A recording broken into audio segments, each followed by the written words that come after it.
During the month of November, we celebrate the Day of Dead, a tradition now recognized worldwide as an essential piece of Mexican culture. In this celebration, we look at death from a unique perspective, honoring our loved ones who have passed. According to the tradition, they are allowed to visit us once a year. So, on the evening before November the 2nd, we prepare a feast with foods, drinks, and objects they cherished. In Mexican homes, schools, and cemeteries, flowers, candles, and decorations bring altars to life, allowing us to remember people important to our family and also to our history. While Mexicans can view death with respect and vibrancy, it is also true that we carry grief in our hearts for a long time. And sometimes that grief becomes a very difficult barrier to let go of. Our reverence for our ancestors has deep roots in our indigenous heritage, where life and death were seen as a continuous cycle. We recognize the existence of these two worlds, the worlds of the living and the worlds of the dead.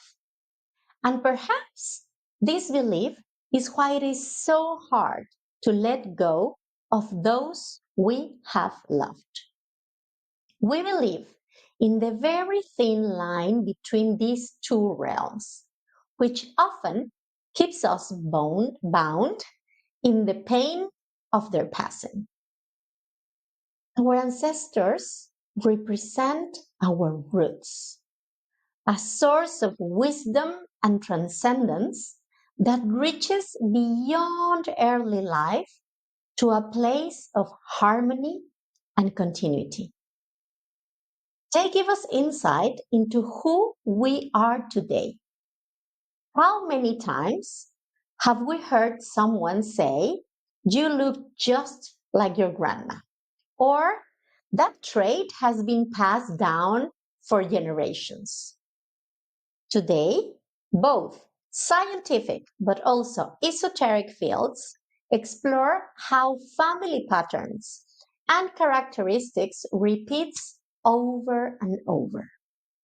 Knowing where we come from and where we belong provides also a sense of stability and belonging that helps us feel secure and safe in the world.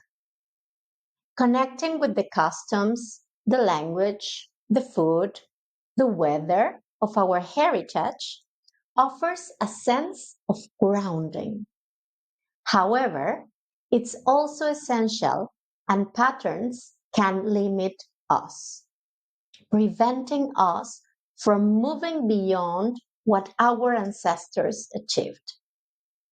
Have you ever felt like you carry pain, fears, guilt that despite consciously working on it, they are still there? Sometimes we carry unresolved pain from previous generations. We are perpetuating it unconsciously as a form of loyalty to our lineage. To work with these ancestral burdens, today we have multiple tools, including rituals, meditation, family constellations, and even deep psychological therapies and neural reprogramming. In my experience, beyond releasing limiting patterns, therapeutic work allows us to continuously recognize and activate also the talents and the gifts that we inherit from our lineage. While not everything while not everything inherited needs to be perpetuated, some wisdom and skills do enrich our lives.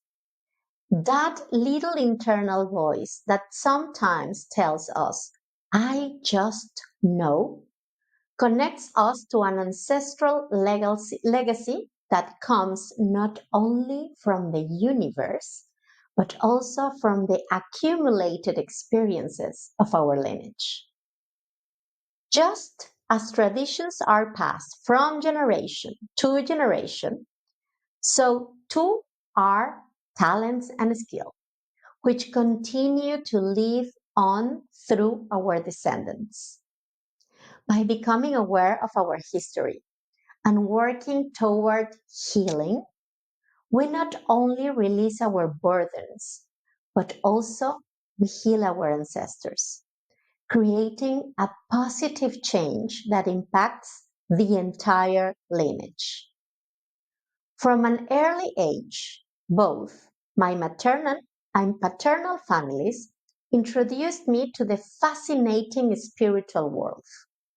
Now, in adulthood, these insights about the spiritual realm have been tools that help me process the losses in my life, bringing peace as I imagine a place where my loved ones continue to grow and to learn.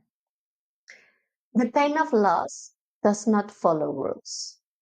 Each person experiences grief uniquely, and expecting someone to stop feeling or to understand another's pain is completely impossible. In these moments, prudence is the key.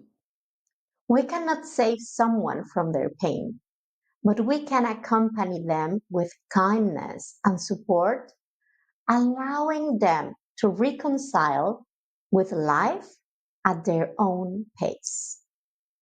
My invitation to you is this: if you are grieving, seek help from a professional or emotional stable person who can offer the space you need to release your feelings and to find a new way of living after loss. And if you are supporting someone through their own grief, connect with your heart to create a safe space, a loving space. If you feel you need additional support to accompany someone, don't hesitate to ask for help. Grief is a process of time and patience, two concepts that may feel very distant and very painful when going through loss. That, however, is a great teacher.